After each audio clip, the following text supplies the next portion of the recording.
use your thumb on the E flat, your little finger on the B flat, and your one other finger in the middle on the G.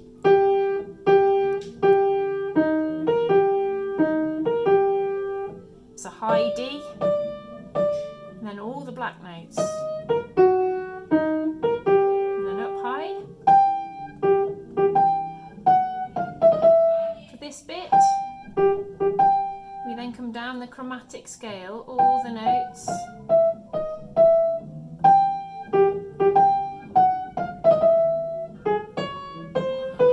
It's the same, all the black notes, you just go down each note.